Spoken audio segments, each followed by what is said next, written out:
joint ce matin à ce culte. Vous savez que lorsque nous venons dans la maison de Dieu, le Seigneur nous équipe. Amen. C'est pour ça que l'apôtre Paul disait quelque part que lorsque nous nous assemblons, il y a toujours cette idée de devenir meilleur. Amen. Refusez de laisser le diable vous perdre du temps dans vos moments de culte. Lorsque vous venez dans la maison de Dieu, c'est pour être béni. Amen.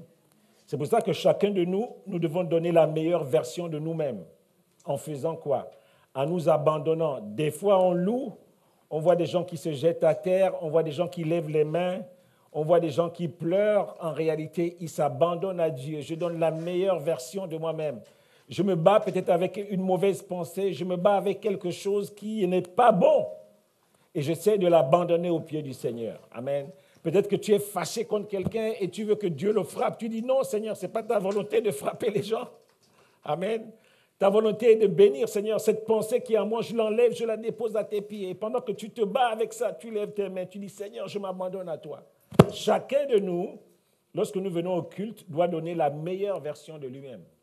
Alléluia. C'est ce qui fait que c'est agréable d'être ensemble. Amen. Ce qui fait que c'est agréable d'être ensemble, c'est parce que je veux donner la meilleure version de moi. Alléluia. Pendant que je suis là, je vais peut-être donner un grand sourire à quelqu'un parce que je sais que c'est de ça que peut-être qu'il a besoin.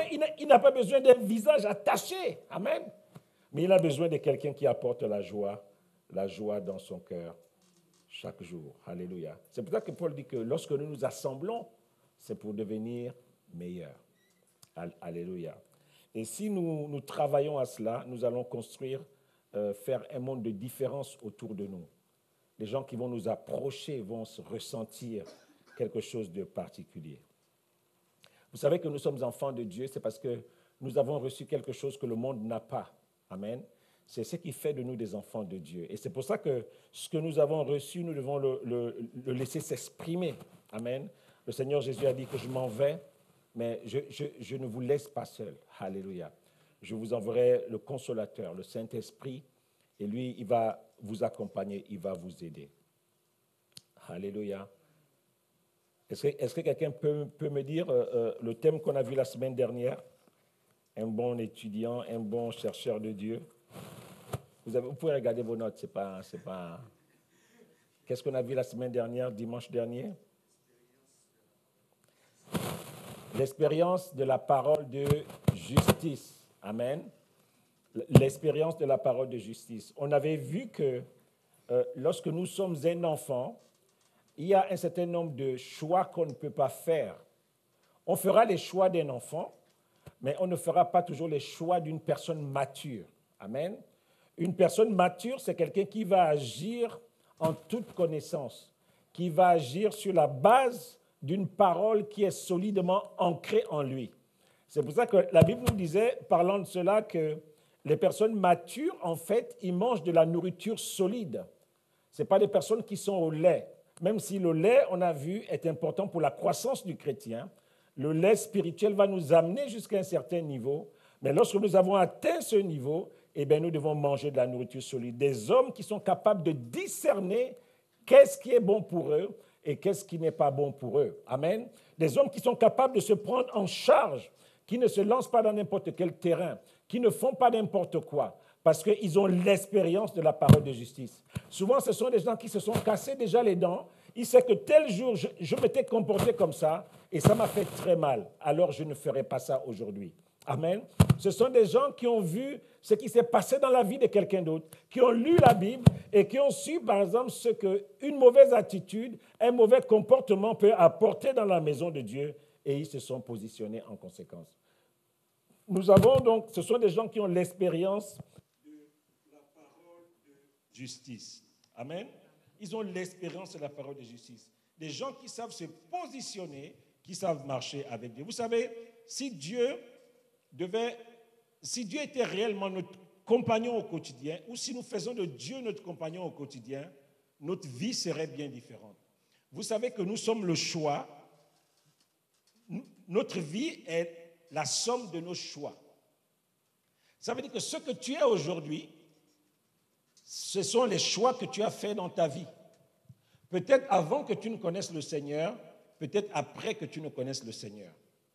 C'est les choix que tu as faits. Mais imagine-toi un Dieu qui te guide. Il y a des choix que tu n'aurais jamais faits. Si Dieu était à tes côtés. Si Dieu était celui qui te dit non, ne va pas à droite. Si Dieu était celui qui te dit non, ne t'engage pas dans ce dossier. Ta vie serait beaucoup plus agréable. Alléluia. Et c'est pour ça que ce matin, je voulais nous parler de ce thème. L'ami, c'est ce que fait son maître. C'est un texte que j'ai tiré d'un passage de la Bible qui est dans Jean 15, au verset 15. Et nous allons exploiter un peu cette pensée où nous allons commencer à la méditer et voir comment le Seigneur va nous conduire. Avant de lire cela, je voulais nous lire le texte de 2 Rois. C'est un super texte. 2 Rois, au chapitre 6. On va lire les versets 8 à 13. Et si le Seigneur permet qu'on continue, on va peut-être lire un peu plus loin. 2 Rois, chapitre 6, les versets 8 à 13. L'ami sait ce que fait son maître. Ça veut dire que lorsque Dieu fait des choses dans ta vie, lorsque Dieu te conduit par les voies, eh bien, tu peux discerner qu'est-ce que le Seigneur veut faire. Où est-ce que le Seigneur m'amène? Alléluia. Où est-ce que le Seigneur veut amener mes ennemis? Où est-ce que le Seigneur veut, qu'est-ce qu'il veut me donner? Qu'est-ce qu'il veut m'amener à acquérir comme expérience? Et là, c'est un texte que nous allons lire dans 2 Rois, au chapitre 6, les versets 8. Et les premiers versets du chapitre sont importants parce que ça situe un peu.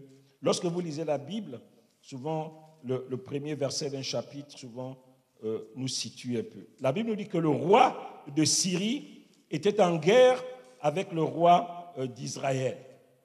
Voici le contexte. Le roi de Syrie est en guerre avec le roi d'Israël et dans un conseil qu'il tient avec ses serviteurs, il dit « Mon camp sera dans tel lieu ». Ça veut dire que le roi de Syrie est en guerre et dans son état-major, il décrète que voilà, il va mettre un camp ici pour piéger Israël, il va mettre un autre camp là, il va se positionner comme ça. C'est ça, avec son état-major. Mais l'homme de Dieu fit dire au roi d'Israël, l'homme de Dieu ici, il fit dire au roi d'Israël, Élisée, il fit dire au roi d'Israël, garde-toi de passer dans ce lieu, car les Syriens y descendent. En fait, vous savez que dans la cour des rois, il y avait toujours un prophète qui travaillait dans la cour des rois. C'est pour ça que les prophètes sont craints, ou ils étaient craints, parce qu'ils avaient cette capacité à connaître certaines choses. Et Élisée va voir le roi, il dit, voilà, on t'a tendu une embûche à tel endroit, n'envoie pas tes armées par là-bas. Et le roi donc d'Israël envoyait des gens pour vérifier ce qu'Élisée lui avait dit.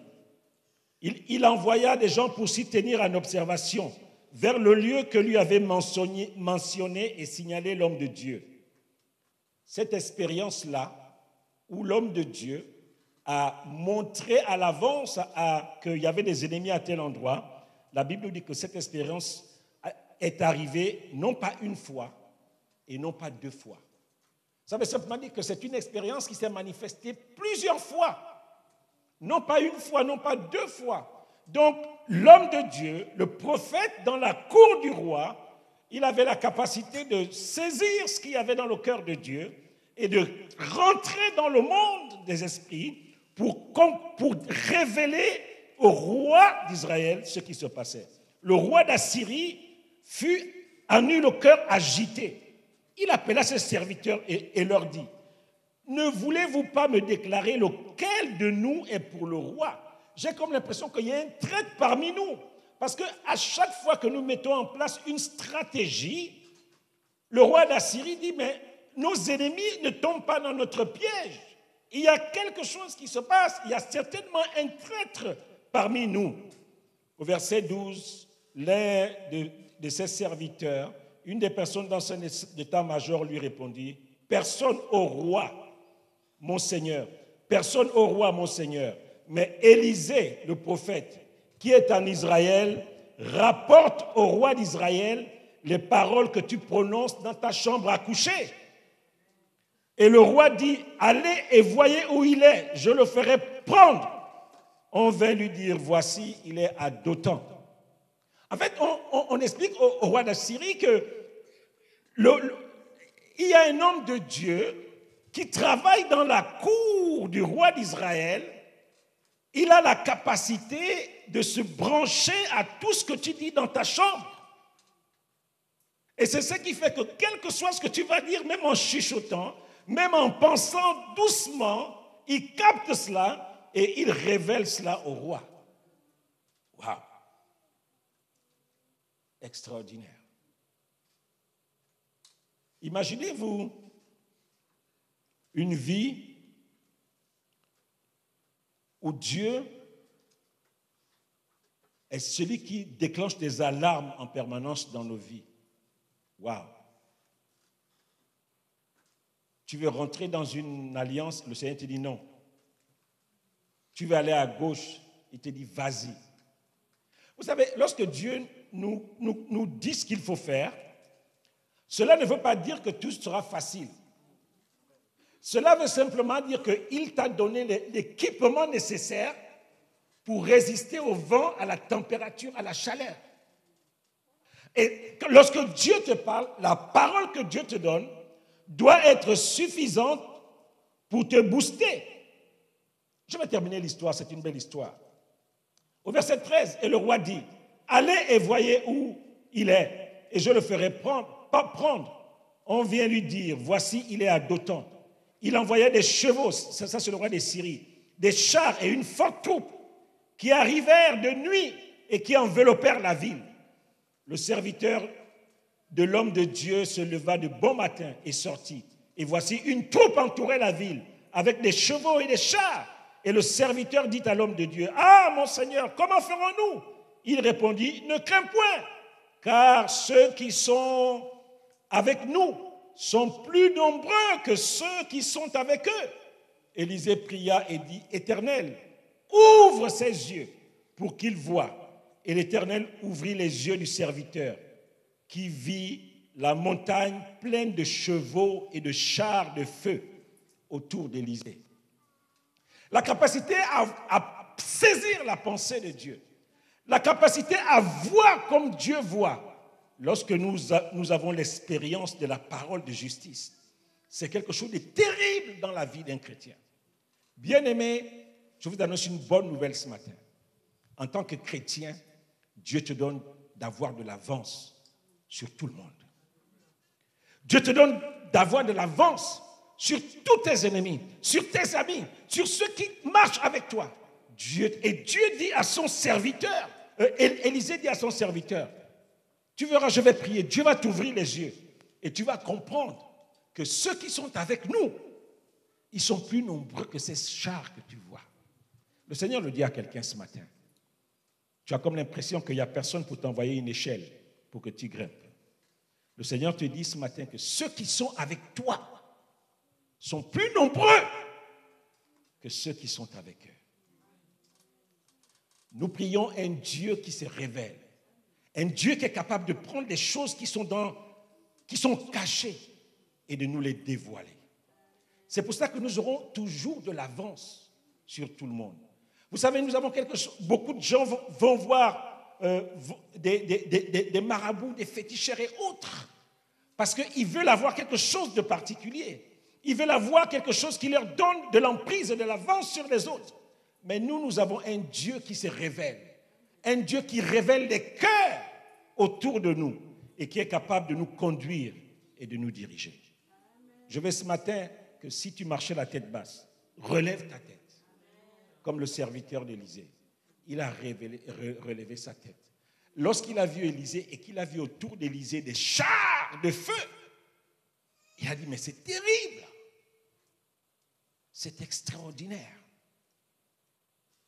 Le serviteur d'Élisée, il ne savait pas ce que faisait son maître Élisée.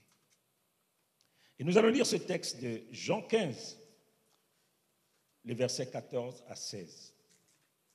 Le serviteur d'Élisée. il n'avait pas le même type de connexion qu'Élisée. C'était son serviteur. Seul l'ami sait ce que fait son maître. Le serviteur ne sait pas toujours ce que fait son maître. Lisons la parole de Dieu dans Jean 15, les versets 14 à 16. J'aime bien le Seigneur. Il dit, vous êtes mes amis si vous faites ce que je vous commande. Je ne vous appelle plus serviteur, parce que le serviteur ne sait pas ce que fait son maître. Il a du mal à interpréter les comportements de son maître. Mais je vous ai appelé amis, parce que je vous ai fait connaître tout ce que j'ai appris de mon Père. Ce n'est pas vous qui m'avez choisi, mais moi. Je vous ai choisi et je vous ai établi afin que vous alliez et que vous portez du fruit et que votre fruit demeure. Afin que ce que vous demandez au Père en mon nom, il vous le donne. Waouh! Une relation privilégiée. Vous savez, une des choses que l'ennemi fait lorsque vous avez de la valeur, c'est de détruire votre capacité à vous prendre au sérieux.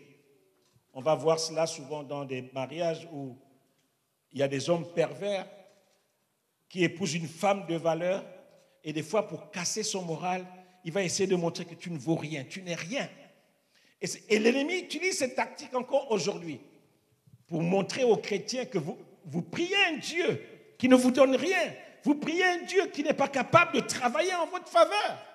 Vous priez un Dieu, à la limite où on doit courir derrière lui pour avoir des miettes. Et le Seigneur dit ce matin que si tu es dans une dimension de service, ce n'est pas là où il t'attend. Tu dois rentrer avec lui dans une dimension d'ami. L'ami sait ce que fait son maître. Le Seigneur dit que je ne vous appelle plus serviteur, parce que le serviteur n'est pas dans l'intimité de son maître.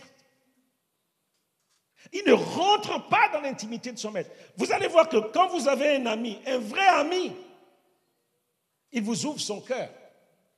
Je ne parle pas des amitiés Facebook ou TikTok. Je parle de la vraie vie. Un vrai ami, c'est quelqu'un qui est capable de se mettre à découvert. C'est quelqu'un qui est capable d'être vulnérable. Qu'est-ce qui fait que souvent une relation amicale se casse? C'est lorsque j'ai le sentiment que moi, je me suis plus livré à toi que tu n'étais livré à moi. Vous avez connu ça, non? Des amis qui ne vous disent pas tout. Parce qu'ils veulent toujours paraître devant vous comme étant meilleurs que vous. Vous venez, vous vous dévoilez, tu dis que hier j'ai été nul, j'ai piqué de l'argent, j'ai fait ça, j'ai commis telle faute. Vous, à chaque fois, vous vous dévoilez, mais puis un jour, quelqu'un vient vous dire que mais tu sais ta copine avec qui tu marches là, est-ce qu'elle t'a dit ça? Est-ce qu'il t'a dit ça? Tu dis, mince, moi je me mets à découvert devant lui, devant elle. Et lui, il n'est pas capable de se mettre à découvert. Non, je casse la relation, c'est un faux, c'est une fausse relation.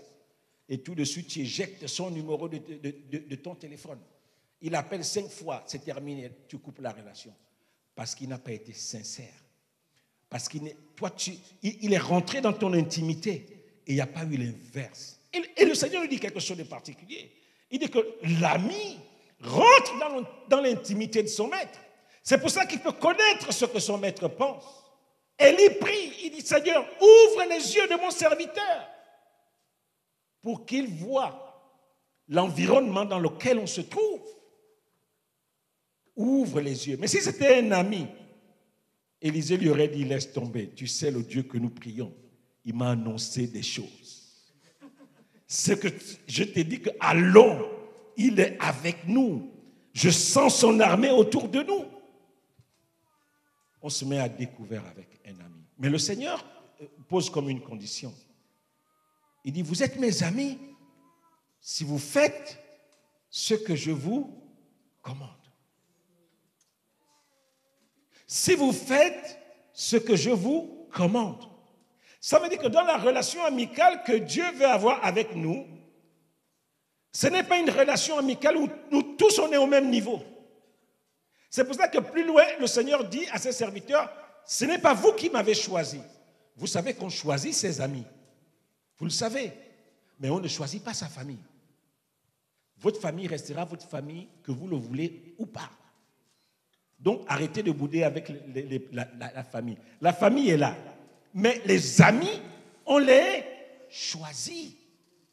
Et le Seigneur dit quoi? Dans la relation qui nous unit, dans notre relation amicale, moi je reste Dieu. Moi je reste Dieu. Parce que moi je vous ai choisi. C'est moi qui t'ai tendu la main. Et tu as répondu à ma main tendue. Donc c'est moi qui dirige les choses. C'est moi qui conduis les choses. Malheureusement aujourd'hui, je me souviens quand nous étions plus jeunes chrétiens, on avait fait des t-shirts. C'était avec le zèle du premier amour. Jésus est mon pote. Non, Jésus n'est pas notre pote en réalité. On avait ça, c'était sur Jésus est mon pote. On voulait montrer la familiarité que nous avions avec le Seigneur. Mais c'était un peu une phrase fausse. Parce que dans cette relation amicale, c'est lui qui nous choisit. Et quand il nous choisit, il nous dit que dans cette relation, c'est nous qui devons faire ce qu'il nous commande. Donc, ce n'est pas comme dans une relation amicale classique. Et si nous faisons ce qu'il nous commande, eh bien, il nous ouvre son intimité. Il nous ouvre son cœur. Nous allons savoir ce qu'il fait. C'est vrai que la Bible dit que nous connaissons en partie. Vous savez que nous ne connaissons pas tout, nous connaissons en partie. La Bible dit que c'est lorsque Dieu reviendra dans son règne qu'il va nous ouvrir les yeux et que c'est là qu'on va expliquer certains phénomènes. Ah Seigneur, donc quand tu nous demandais de faire ça, c'est là où tu voulais nous amener. Waouh! Il y a des choses que nous allons comprendre. Lorsque Dieu nous disait qu'il faut aimer tes ennemis, tu vas comprendre pourquoi il te demandait d'aimer tes ennemis. Lorsqu'il va ouvrir tes yeux et t'amener à voir comme lui il voit, comme lui il entend. Bien-aimé, rentrer dans l'intimité de quelqu'un nous donne des avantages, mais nous devons bien gérer cette relation d'intimité. Alléluia! Vous savez qu'aujourd'hui, quand vous êtes dans la cour d'un roi, vous êtes craint. Quand vous êtes l'ami du roi, on ne peut pas vous faire n'importe quoi, vous êtes craint. Parce que vous pouvez parler au roi. Et vous pouvez même utiliser ce que vous avez entendu dans votre relation intime pour le dévoiler aux autres. Donc les gens qui marchent à côté des rois sont craints. Parce qu'ils ont de l'avance sur tout le monde. Ils savent déjà que bon, le discours que le président Macron va faire là, on va parler de ça, de ça, de ça, de ça. Donc vous, quand vous êtes là sur votre chaîne de télévision, 20h, il est 19h55, vous attendez le truc. Lui, il est en train de boire un jus de fruits dans son salon, ou bien à la cuisine, en train de voir sa femme préparer. Parce qu'il sait déjà ce que le président va dire. Il a de l'avance. Et donc le fait d'avoir de l'avance, c'est quelque chose qui nous confère de la puissance et de la force. Et c'est pour ça que dans la relation que nous avons avec Dieu, il veut nous dévoiler les choses. Il veut te conduire pas à pas. Alléluia. J'expliquais vendredi à la réunion de prière que lorsque la Bible dit que la fin d'une chose vaut mieux que son commencement. Qu'est-ce que ça veut dire pratiquement? Pourquoi la fin d'une chose vaut mieux que son commencement? Parce que je peux mal commencer. Mais dans mon cheminement vers la fin de mes jours, je vais apprendre à vivre selon l'expérience de la parole de justice. Et c'est cette capacité à apprendre, c'est cette capacité à retenir les commandements de Dieu qui va faire que ma fin soit meilleure. Donc la fin devient meilleure pas par hasard. Quelqu'un qui a passé son temps à dormir, sa fin ne peut pas être meilleure que son commencement.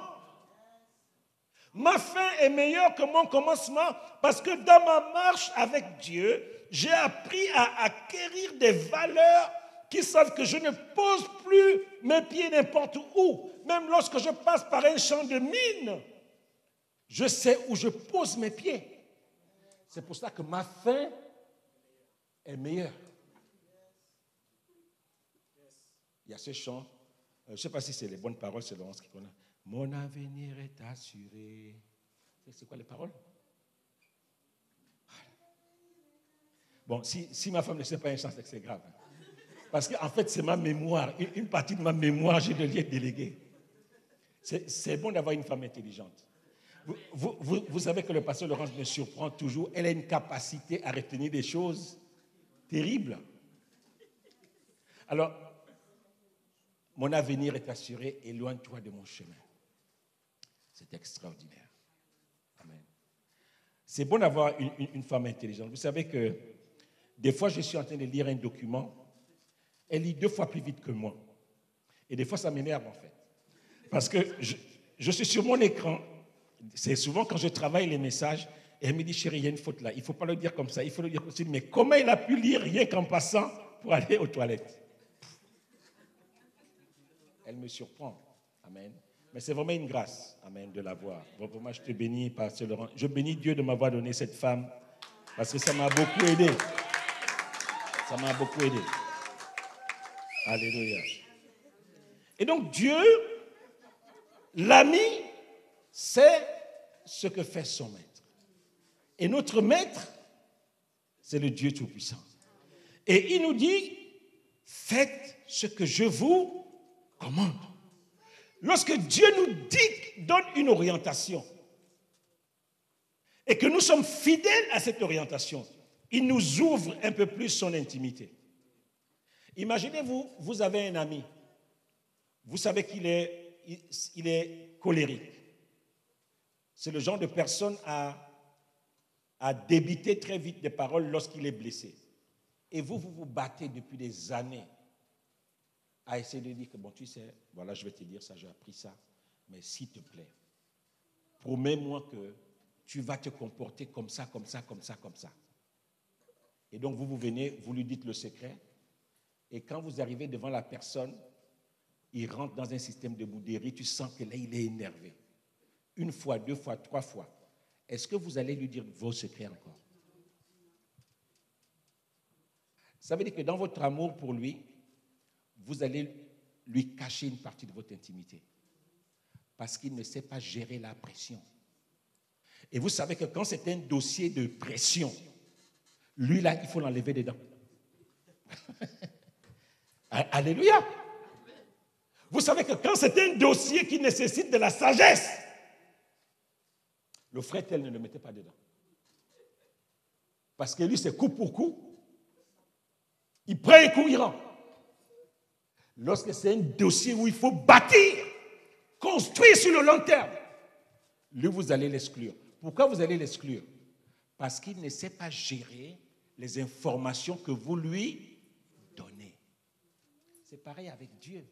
Lorsque nous ne gardons pas ses commandements, lorsque nous ne faisons pas ce qu'il nous dit de faire, et qu'à chaque fois nous nous cassons les dents sur les mêmes dossiers, Dieu va faire de nous un chrétien lambda. Pourquoi? C'est dans le but de nous faire passer par le désert, un vide. Vous savez, le sentiment de ne pas être au courant, c'est quelque chose qui détruit. Vous êtes là avec votre femme ou bien votre mari, il est en train de s'habiller. Tu vas où? Il ne vous dit rien. Il met sa cravate, il est en train de chanter ses chants. Mais chérie, tu vas où? Il prend ses clés, il démarre. Mais ça vous rend fou. Dès qu'il va démarrer la voiture, vous allez appeler son meilleur ami. Mais tu vois ce qui se passe? Alain vient de partir, je ne sais pas où il va, il ne m'a rien dit. Tu appelles son père, sa mère, tu arroses, tout sort, tu sors. Pourquoi? Le sentiment de ne pas savoir ce qui se passe. C'est quelque chose qui nous ronge. C'est pour ça que le Seigneur veut nous dévoiler les choses. Le Seigneur veut nous dire les choses en réalité parce qu'il veut que nous puissions participer à ce qu'il fait. Le sentiment de ne pas savoir, c'est quelque chose qui nous ronge. Et Dieu ne veut pas nous laisser dans ignorance. C'est pour ça qu'il dit que je vous ai choisi afin que vous puissiez porter du fruit et que votre fruit demeure. Ça veut dire que si aujourd'hui, le Seigneur t'a donné un commandement et que ce commandement, tu as pris ça au sérieux, tu l'as introduit dans ta vie, le Seigneur est fier de continuer la route avec toi. Il sait que celui-là, il est arrivé, il ne croyait pas en lui, mais aujourd'hui, c'est un homme fort. Alors, je continue la route. Dieu te redonne quelque chose pour te booster. Et tu deviens l'ami du Seigneur. Avoir Dieu pour ami. Marcher main dans la main. Et c'est ce que Élisée dévoile à son serviteur. Il dit, calme-toi. Ceux qui sont avec nous sont plus nombreux que ceux que tu vois.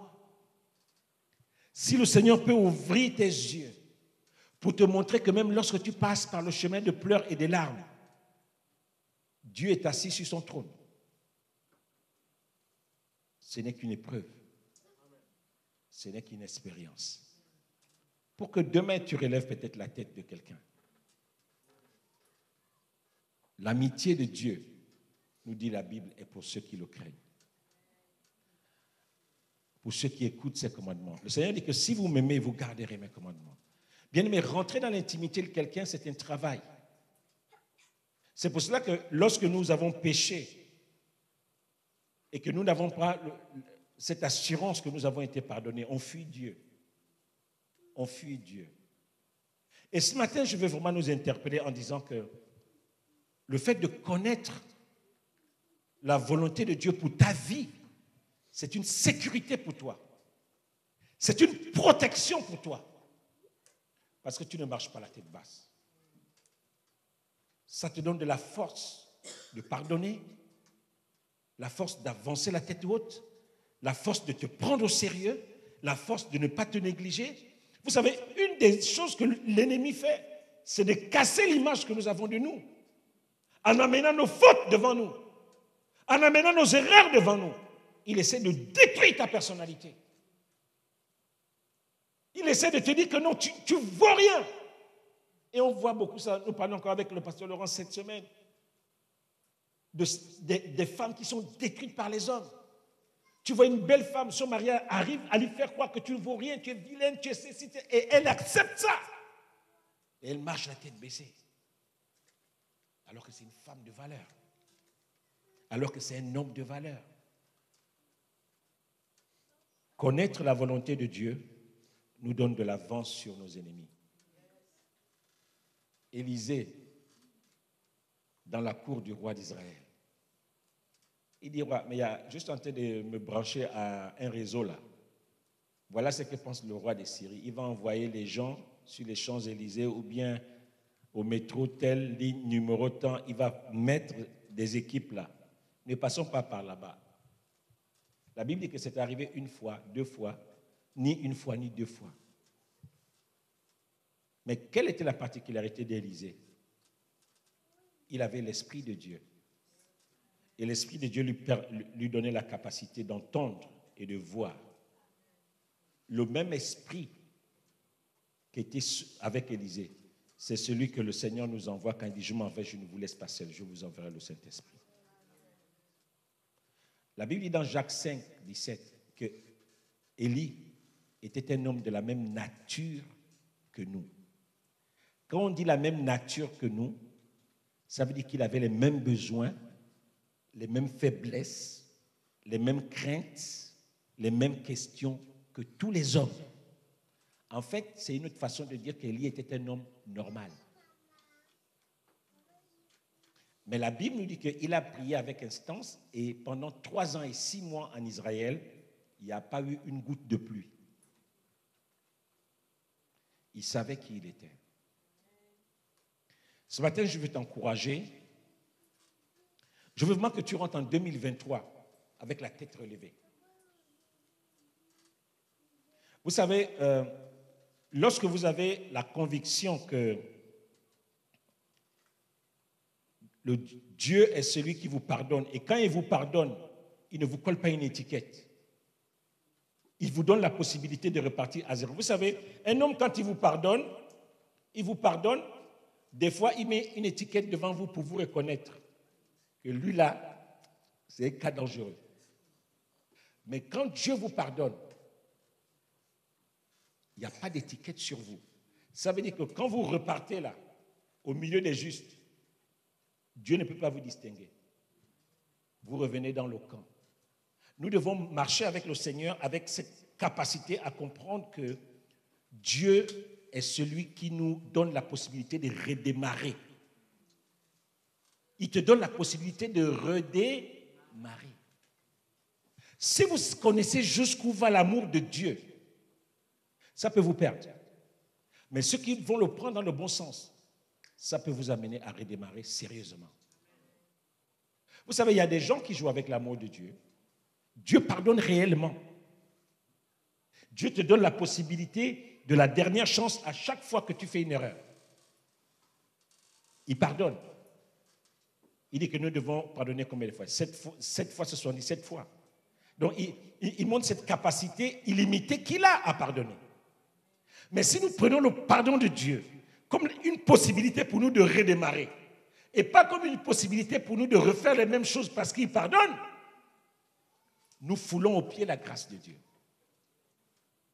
Amen. La capacité de Dieu à pardonner doit m'amener à me prendre au sérieux. Parce que quand Dieu me remet en scène, il nettoie toutes mes fautes. Il me lave, il me purifie. Et là, tu peux redémarrer.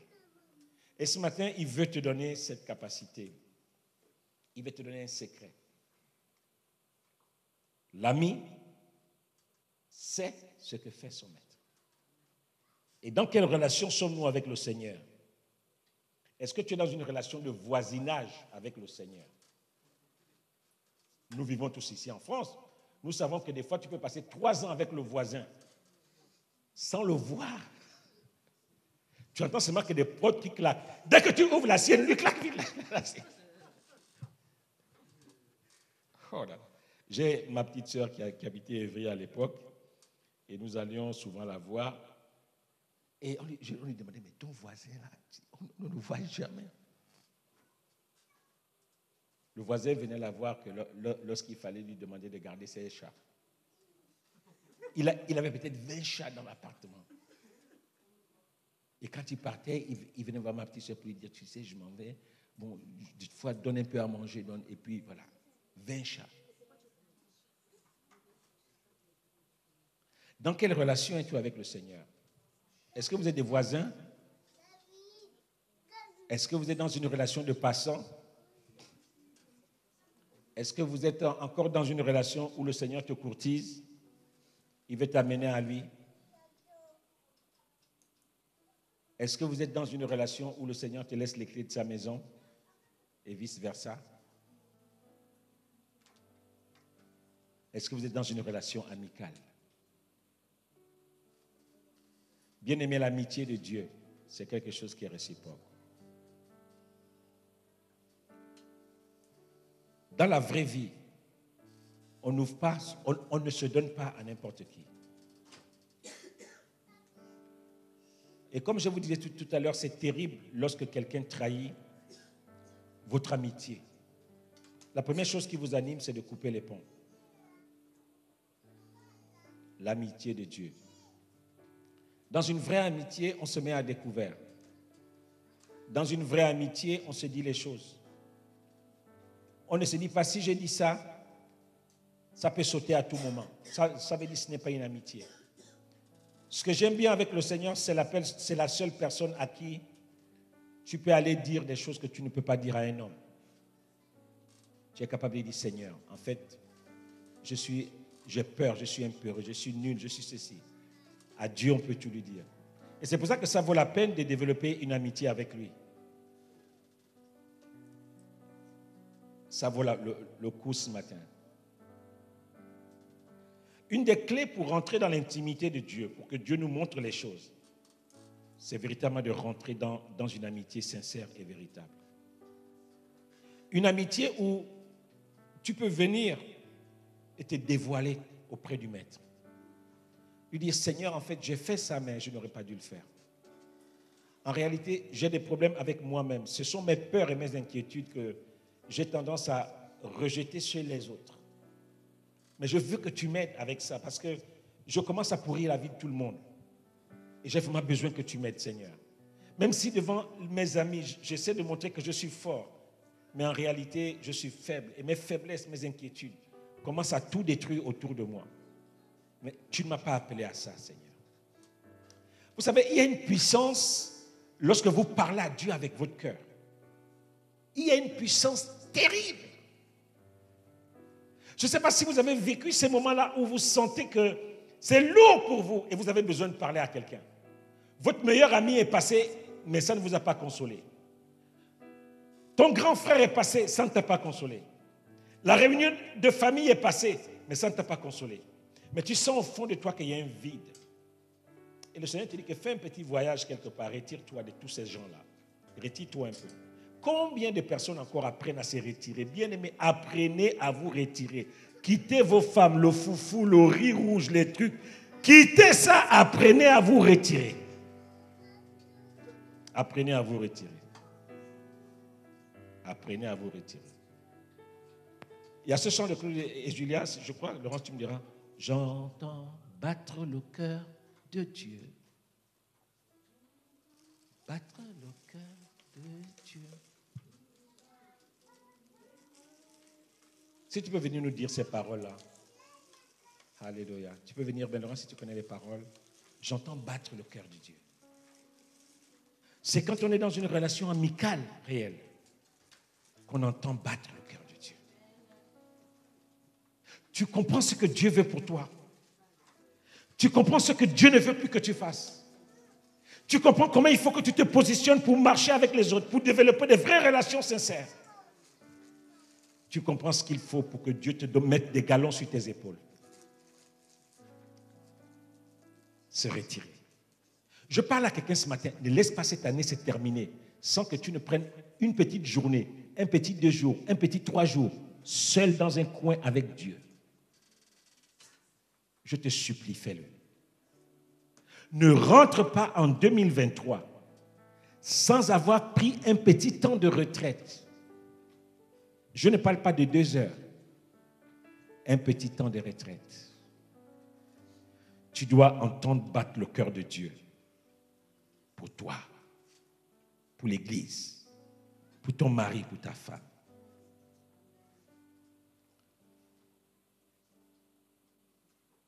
Alléluia. Tout à l'heure, je vais prier pour les couples. Pour toutes les personnes qui sont mariées. Je vais prier pour vous. Et je vous dirai pourquoi je vais prier pour vous. Le pasteur Laurent va juste donner ses paroles, même si on ne les joue pas à musique. C'est juste la première strophe. Alléluia.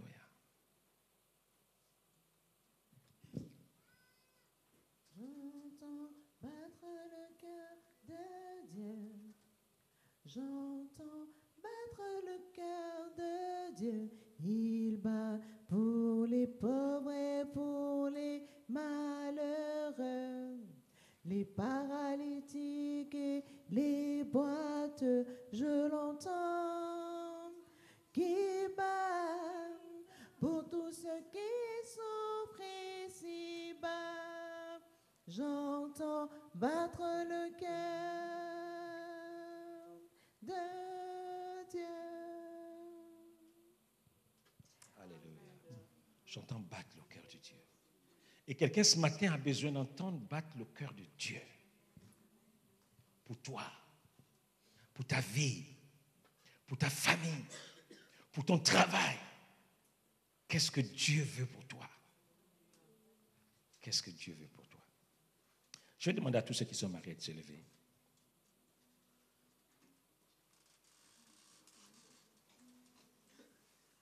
Alléluia. Même si ton conjoint n'est pas là, c'est pas grave, mais levez-vous. Vous savez, il y a quelque chose que le Seigneur fait. Dans une relation de couple, il doit avoir cette dimension d'amis. C'est quelque chose de puissant. Cette dimension d'amis. Et je vais prier maintenant pour que Dieu libère cette dimension d'amis dans votre couple.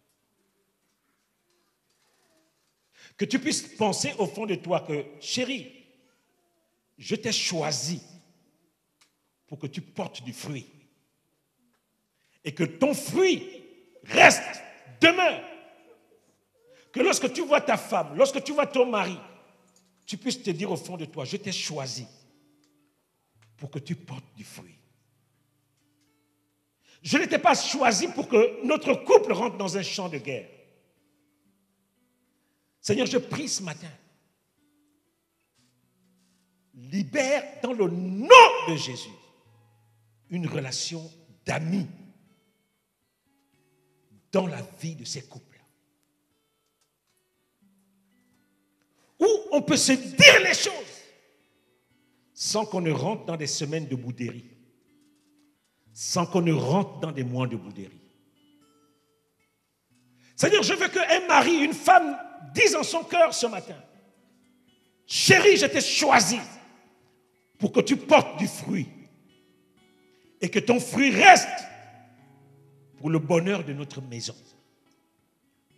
pour notre bien, pour que notre amitié soit forte. Je t'ai choisi pour cela.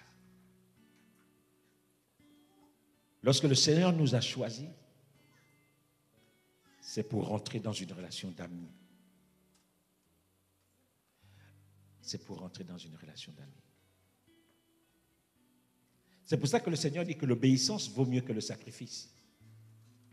Le serviteur fait des sacrifices pour attirer ton cœur.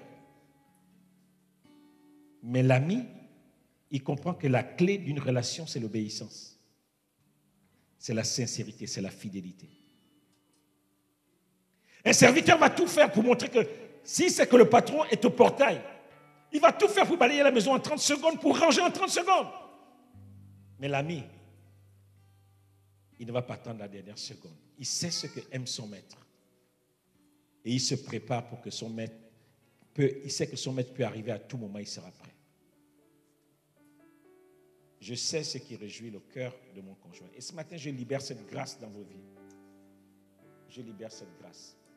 Vous vous êtes mariés, ce n'est pas pour vous détruire. C'est pour ça que le Seigneur rappelle, je vous ai choisi. Je t'ai choisi, chérie, afin que tu portes du fruit. Alléluia. Recevez cette parole comme une révélation que le Seigneur donne à votre couple ce matin. Alléluia. Je dis oui, oui, oui. Je dis oui, oui.